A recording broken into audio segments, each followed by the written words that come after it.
Hi, I'm Anna Gilcher. And I am Rochelle Adams, and we are Elevate Education Consulting. We're here to talk to you today about stage 5 of the Elevate CI membership, which is Deepening my CI practice, and in particular, deepening my culturally responsive CI practice. let's take a deep breath, but just like you were doing, and let out with a sigh. Oh, look at that picture of you. Oh my gosh, it feels like so long ago, right? You were sleeveless at the time. Oh, summer. Oh man, so this is the 5th stage of the success path, right? And this is that time of year where things are shutting down, school is letting out, summer's ahead of you. And this is the time where we finally can take a real breath, most of us hopefully, and be able to reflect back on the year, see the success that we've made, and we're going to help you actually be able to do that and really give you guided ways to take an inventory of all of the ways in which you've grown throughout the year.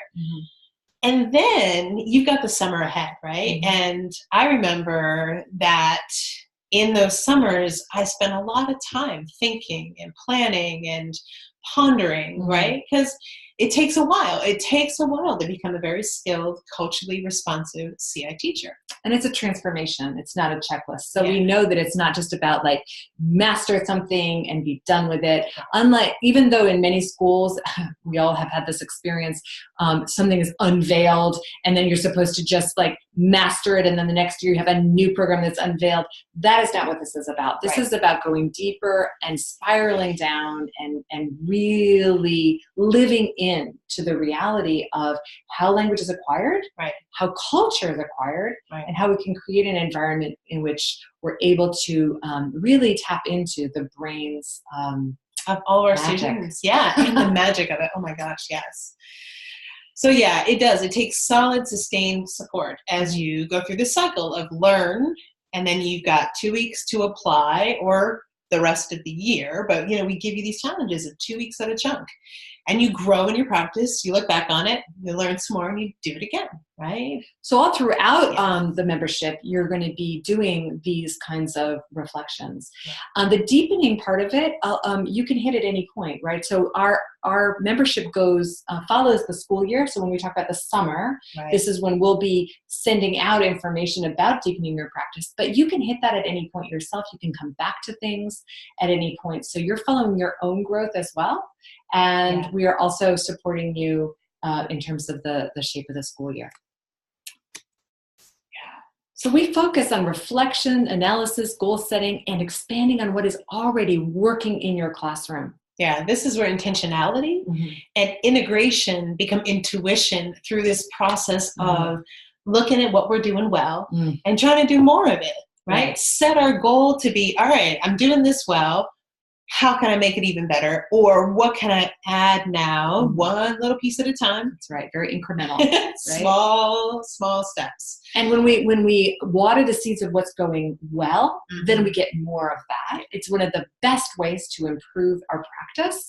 Any kind of practice that we do in our lives is to water the seeds of what is going well rather than constantly looking at what's not going well. Right? Attention on what is going well. It's just like when we talk about how we want people in their CI practice to only assess comprehension and celebrate production, right? So we want to celebrate how it is that we're producing the conditions for acquisition to happen.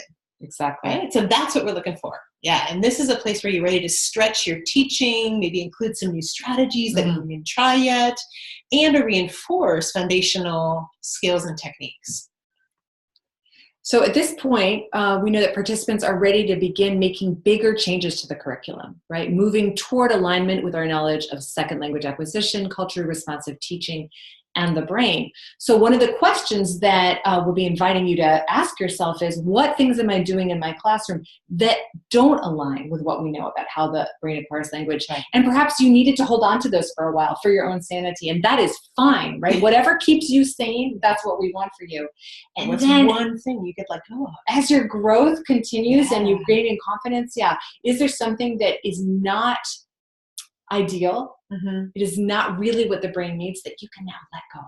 Yeah. And we'll help you figure that out. Yeah. And letting go is really fun. It really is. Oh my gosh. Yeah. And it makes for a lot less paper grading, friends. Yeah, it does. Wonderful. So in this process too, this is where we come back to talking about building brain power, right?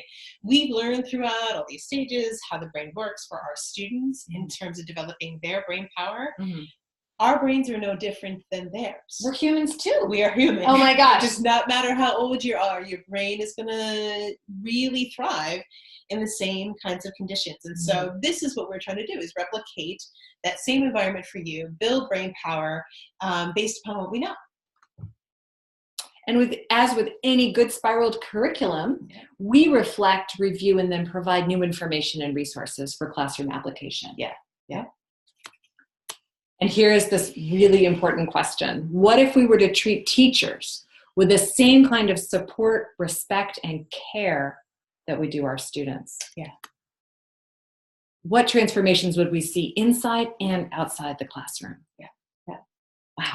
Because you can't separate the two in terms of, when you bring stress down and joy back, like imagine the transformations. Exactly. Right? And to only do more of the bringing down of stress and the bringing up of joy each year, it's like, that's something to look forward to. When you have your time back outside of the classroom so that you can do things that refresh you and rejuvenate you. You can spend time with your family.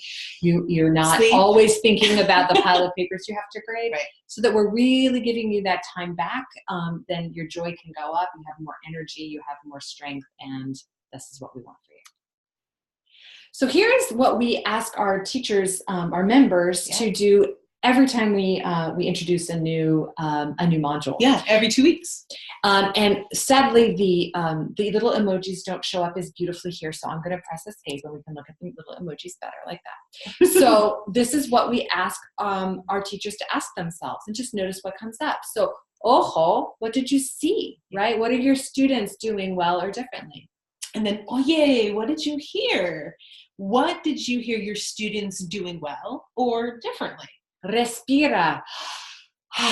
What did you feel? What felt different in the classroom, and how did you feel at the end of class?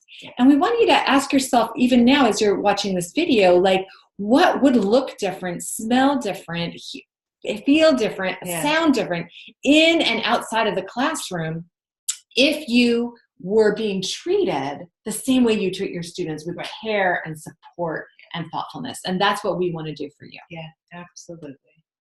So this, as we were saying, is stage 5. This is your 5th step on the Elevate CI success path. Yeah. So this is where you take time, again, like we said, to reflect, to celebrate, and to then set new goals. Okay. And we're with you to help you communicate with colleagues. We know that's part of that growth, is being able to get that growth in yourself and then be able to share and communicate with colleagues in a way that actually brings everyone along, to make changes in your curriculum and challenge yourself to dig deeper in your culturally responsive CI practice. Yeah. So some questions people might have is like, what happens after stage 5? You can stay with us, because one of the things we know is that it takes several years to really become a skilled and where it becomes more intuition instead of just, we know it takes time for it to go from, intentional, I'm going to integrate, and then it just becomes intuitive, and it's something that you live out. And you don't have to think about so much. You're just doing it naturally. And we found that it takes about 3 years to get to the point where intuition can take over, and then the growth continues to happen. So we spiral every year. Yeah, that's right. Join us at elevateci.com. You can read more and watch more to learn more about the membership there. You can join the wait list. We only open the membership twice a year, in January and in September, or if you're thinking about the school year, in September and then in January. But if you're on the wait list, we take good care of you as well. We send you little tidbits, and you'll be the first to know when doors are opening again. Thank you so much for hanging in and learning more about the Elevate CI membership, and in particular, Stage 5 about deepening your practice. We look forward to seeing you soon. All right, be well.